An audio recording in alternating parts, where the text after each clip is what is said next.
અંધશ્રદ્ધા,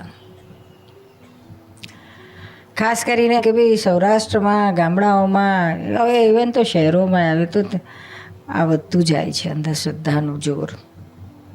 અંધશ્રદ્ધા આમ તો આપણે બધા અવળી માન્યતા કહેવામાં આવે છે, અવળી શ્રદ્ધા. એ તો પાયામાં તો છે જ. એમાંય પછી આ લૌકિક વ્યવહારમાં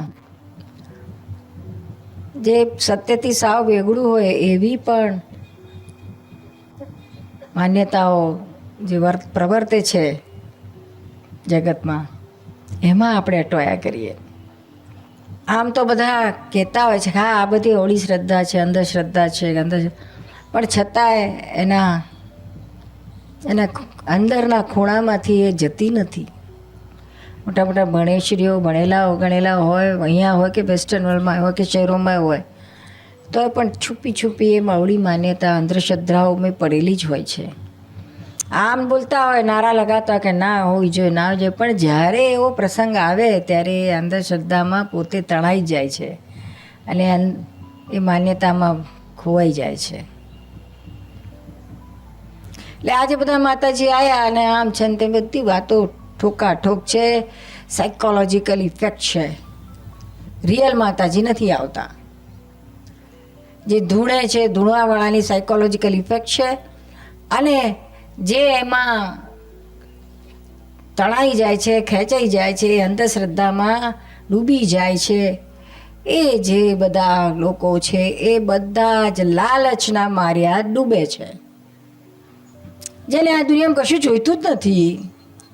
જે મારા કર્મના ઉદયમાં હોય તે ભલે હો, મારે એને પૂરું કરવું છે ને આ તમામ કર્મોથી છૂટવું છે, એવી સમજણવાળા, એવી શ્રદ્ધાવાળા, એવા જ્ઞાનવાળાને આમાં જે કર્મના ઉદયમાં આવે છે એમાં કિંચિત માત્ર પણ ફેરફાર કરવાનો વિચાર સુદ્ધા ના હોય. ભલે હો, જે હો તે ભલે હો. પણ આ તો આ કળિયુગના જીવો બધા એવા સહનશક્તિ ખોઈ બેઠેલા છે, એટલા બધા વિહવળ થઈ ગયેલા છે કર્મોના થપાટા ખાઈ ખાઈને. તે જરા કંઈક કર્મ આવી પડે મોટું તો હાલી ઉઠે છે, સ્થિરતા ગુમાવી દે છે, અને કંઈક આશ્વાસન ખોળવા, કંઈક અંદર તસલ્લી લેવા,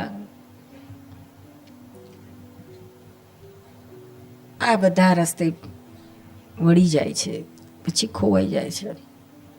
એટલે આ બધી અંધશ્રદ્ધામાં તાંત્રિકો, મંત્રિકો કાળા દોરા બાંધે ને બધા જાત જાતના બધા જ્યોતિષીઓ કેટલા જાતના વીંટીઓ પહેરાવે ને જાત જાતને સ્ટોન પહેરાવે. આ બધી અંધશ્રદ્ધાઓ કે સાચું છે નહીં.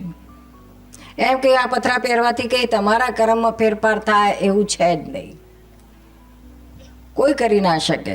તમે કરવો, તમે કરો ને ભગવાન નામનો ભક્તિ કરો ને શક્તિ ભાગો, જાતે કરો ને તો જો એનું કંઈક તમને શક્તિ મળશે, હળવું થઈ જશે કર્મ. કર્મ તો તેનું તે જ રહેશે, પણ એને પાર કરવામાં તમને શક્તિ મળશે એટલે સૂડીનો ગાય 100 સરી જાય. બાકી કર્મની થિયરી કહે છે કે જે આવ્યું છે કશું જ તમારું બંધ ના થઈ શકે.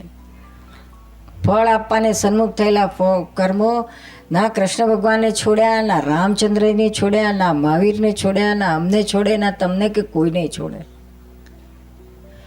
જે કર્મો આવેલા હોય, ખરાબ કર્મો આપણા જો કે પર બાંધેલા છે, એ જ્યારે સામા આવે છે ત્યારે આપણે આપણી અંદરની શક્તિ પ્રગટ કરી, ક્ષમતા ભાવની એ શક્તિઓ પ્રગટ કરીને રાગદ્વેષ થયા વગર, જરાય પણ હલ્યા વગર એને પાર કરવાનું છે, પૂરું કરવાનું છે, નિકાલ કરવાનો છે. એ શક્તિ તમારી પ્રગટ થશે. જો એક વખત તમે કરશો તો પછી લો ઓફ મલ્ટિપ્લિકેશન પ્રમાણે આ શક્તિ વધતી જ જશે, અનેક ગણી થતી જશે. એને બદલે આવા ખોટા આશ્વાસનોમાં કે ખોટી માન્યતામાં, અંધશ્રદ્ધામાં પડી અને પેલી શક્તિ જેવી ડેવલપ થતી હતી એને ડેવલપ થવાનું આપણે જાતે જ તોડી નાખીએ છીએ.